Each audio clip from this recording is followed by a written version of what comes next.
ঘন ঘন প্রস্রাব 6টা সিরিয়াস রোগের কারণে হতে পারে আর কিছু মাইনর কারণে হতে পারে। নাম্বার 1 হচ্ছে ডায়াবেটিস।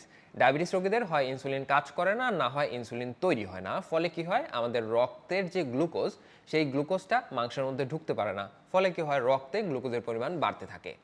তখন শরীর চিন্তা করে যে রক্ত থেকে গ্লুকোজ কিভাবে কমানো যায়। তখন ও জোর করে প্রস্রাব করায় বা প্রস্রাবের অনুভূতি বাড়িয়ে দেয়। এজন্য ডায়াবেটিস রোগীদের বারবার প্রস্রাবের বেগ আসে, আর তার সাথে সাথে তাদের বারবার পিপাসাও লাগে। নাম্বার 2 হচ্ছে ইউটিআই বা ইউরিনারি ট্র্যাক্ট ইনফেকশন।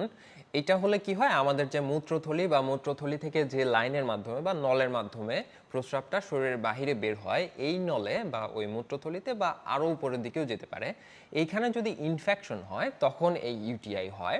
তো আমাদের ইউরিনারি ট্র্যাক্ট ইনফেকশনের ফলে আমাদের যে লোয়ার অ্যাবডোমেন মানে তল পেটে ব্যথা হয় বা পেলভিক এরিয়াতে ব্যথা হয়, এই ব্যথাটা আমাদের ওই যে প্রস্রাব আসলে আমরা যেরকম অনুভব হয় সেই অনুভবের সাথে কনফিউজড হয়ে যায়। ফলে আমাদের ওই ব্যথাটাকে আমরা মনে করি যে আমাদের প্রস্রাব আসছে। তারপরে গিয়ে প্রস্রাব করতে যাই, প্রস্রাব করতে গেলে দেখা যায় যে অল্প একটুখানি প্রস্রাব, অথবা এরকম হতে পারে যে কয়েক ফোঁটা প্রস্রাব হওয়ার পরই আর প্রস্রাব নেই। তো ইউটিআই সম্পর্কে অনেকে জানতে চান, তো এই ব্যাপারে একটু বলে রাখি। ইউটিআই হয় হচ্ছে বেশ কয়েকটা কারণে। তার মধ্যে একটা হচ্ছে আমাদের যে প্রস্রাব পায়খানার রাস্তা, তার আশেপাশে প্রচুর ব্যাকটেরিয়ার বসবাস। কোনোভাবে যদি সেই ব্যাকটেরিয়া প্রস্রাবের রাস্তা হয়ে উপরের দিকে চলে যায়, তখন সে গিয়ে ইনফেকশন করতে পারে। এটা হচ্ছে একটা কারণ। আরেকটা হচ্ছে আমরা যদি পানি না খাই, মানে আমাদের শরীরে যদি ডিহাইড্রেশন হয়, সেইটা একটা রিস্ক ফ্যাক্টর। আরেকটা ব্যাপার হচ্ছে আমাদের মধ্যে অনেকেই আছে এই কাজটা করে, সেটা হচ্ছে প্রস্রাব আসার পরে অনেকক্ষণ ধরে প্রস্রাবটা আটকিয়ে রাখে, টয়লেটে যায় না। তো এটা আরেকটা রিস্ক ফ্যাক্টর, যার কারণে হচ্ছে ইউটিআই হতে পারে। 3 নাম্বার হচ্ছে যাদের কিডনিতে সমস্যা আছে বা কিডনি ভালো মতো কাজ করে না। কিডনির কাজ কি, আমাদের রক্তে প্রতিনিয়ত বর্জ্য পদার্থ তৈরি হয়। এটা অনেক কারণে হয়। আমরা যে খাবার দাবার খাই সেগুলো থেকেও কিন্তু বর্জ্য পদার্থ তৈরি হয়। মাংসের যে প্রোটিন, সেই প্রোটিন থেকে ইউরেমিক টক্সিন তৈরি হয়, ক্রিয়াটিনিন তৈরি হয়। তো এইগুলা আমাদের রক্তে থাকে। আমাদের রক্ত থেকে এইগুলাকে পরিষ্কার করে হলো কিডনি। কিডনি যদি কোনো কারণে কাজ না করে, তাহলে আমাদের রক্তটা কিন্তু পরিষ্কার হচ্ছে না। এই রক্তে প্রতিনিয়ত বর্জ্য পদার্থ জমা হতে হতে একটা সময় বেশি হয়ে যাবে। তখন ব্রেন থেকে সিগন্যাল আসবে যে কিরে, আমাদের এই রক্ত পরিষ্কার হচ্ছে না কেন। তখন কিডনিকে সিগন্যাল দিবে যে পরিষ্কার করো পরিষ্কার করো। তখন কিডনি বারবার প্রস্রাব করাইতে যাবে, যেন হচ্ছে এই ময়লা পরিষ্কার হয়ে যায়। কিন্তু যাদের কিডনিতে ডিসফাংশন আছে তাদের এই কাজটা দ্রুত হবে না, ফলে তাদের ক্ষেত্রে বারবার প্রস্রাব আসতে পারে। 4 নাম্বার হচ্ছে কিডনিতে যদি পাথর হয়। এই ব্যাপারটা একটু বুঝায় বলতে হবে। আমাদের কিডনি আর মূত্রথলি এই দুইটা কিন্তু এক জিনিস না। কিডনিতে প্রস্রাব তৈরি হয়, তৈরি হয়ে একটা নলের মাধ্যমে গিয়ে মূত্রথলিতে এসে জমা থাকে। সেইখান থেকে পরবর্তীতে প্রস্রাবের সাথে বের হয়ে যায়, যখন একটা নির্দিষ্ট অ্যামাউন্টের প্রস্রাব জমা হয়ে যায়।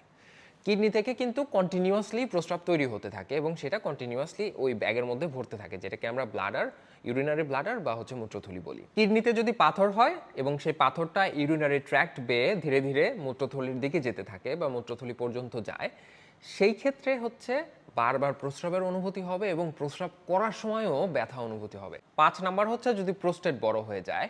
প্রোস্টেটটা আমাদের ইউরেথ্রা বা মূত্রথলির পাশে অবস্থান করে। যখন সময়ের সাথে সাথে আসলে যাদের বয়স 45 বা 50-এর বেশি, তাদের ক্ষেত্রে দেখা যায় বেশিরভাগ সময় প্রোস্টেট বড় হয়ে যায়। বয়সের সাথে সাথে প্রোস্টেট আসলে বড়ই হতে থাকে। অনেকের ক্ষেত্রে এটা একটা প্রবলেম হয়ে যায়, অনেকের ক্ষেত্রে এটা নর্মালি থাকে অনেক সময় পর্যন্ত। তো প্রোস্টেট যদি বেশি বড় হয়ে যায়, তখন গিয়ে সে মূত্রথলিতে চাপ দেয়। মূত্রথলিতে চাপ দিলে মূত্রথলি যেরকম আপনার এতটুকু একটা ব্যাগ, তাকে যদি চাপ দেওয়া হয়, তাহলে অল্প পরিমাণ মূত্রের কারণেই কিন্তু ও মনে করবে যে এটা ভরে গেছে। তখনই ওই প্রস্রাবের অনুভূতি দিবে। তখন গিয়ে দেখা যাবে যে প্রস্রাব করতে যাচ্ছেন ঠিকই, হচ্ছে অল্প একটু। তো এটাও একটা সিরিয়াস কন্ডিশন। এই ক্ষেত্রে আসলে ডাক্তারের কাছে যাওয়া উচিত। 6 নাম্বার হচ্ছে হাইপার ক্যালসিমিয়া বা ক্যালসিয়ামের পরিমাণ আমাদের শরীরে প্রয়োজনের থেকে যদি বেশি হয়ে যায়। তো এইটা আসলে বিভিন্ন কারণ হতে পারে। তার মধ্যে কমন কারণ হচ্ছে প্যারাথাইরয়েড গ্ল্যান্ডের কাজ যদি প্রয়োজনের থেকে বেশি হয়, মানে ও যদি ওভার অ্যাক্টিভ হয়ে যায়, মানে ওর এত দরকার নাই কাজ করার কিন্তু ও প্রচুর কাজ করছে, এরকমটা অনেকের মধ্যেই হয়। তো এইটার সাথে যদি আপনার এই অতিরিক্ত প্রস্রাব হওয়াটা এই হাইপার ক্যালসিমিয়ার কারণে হয়, তার সাথে আপনার আরও দুইটা জিনিস থাকবে বা আরও কয়েকটা জিনিস থাকবে। তার মধ্যে মেইনলি হচ্ছে দুইটা। সেটা হচ্ছে আপনার মাংস বা হাড় দুর্বল অনুভব হবে এবং তার সাথে আপনার কোষ্ঠকাঠিন্য অনুভব হবে। মাইনর কারণগুলো কি কি, মানে আর যে সমস্ত কারণে আমাদের বারবার প্রস্রাব হতে পারে বাট সেটা খুব বেশি চিন্তার বিষয় না, তার মধ্যে একটা হচ্ছে ডায়ুরেটিক ওষুধ। ডায়ুরেটিক ওষুধ মানে হচ্ছে কিছু ওষুধ আছে যারা আপনার শরীর থেকে পানি বের করে দিতে চাইবে, ফলে হচ্ছে ওগুলো খেলে আপনার এমনিতেই বারবার প্রস্রাব হবে। তো এই ওষুধের কারণে হতে পারে, আর হতে পারে হচ্ছে যারা হচ্ছে বেশি পরিমাণে সফট ড্রিঙ্কস খাচ্ছেন ওরাও কিছুটা ডায়াবেটিক্সের মতো কাজ করতে পারে। আর হচ্ছে যারা চা কফি বেশি খান, অতিরিক্ত খান, তাদের ক্ষেত্রেও এটা হতে পারে। তবে এরা সবাই আসলে ওই সময়ের জন্যই কাজ করে, মানে এদেরকে খাওয়া বন্ধ করে দিলেই আপনার অতিরিক্ত প্রস্রাবের সমস্যা সমাধান হয়ে যাবে। কথা হচ্ছে ঘন ঘন প্রস্রাব মানে কতবার।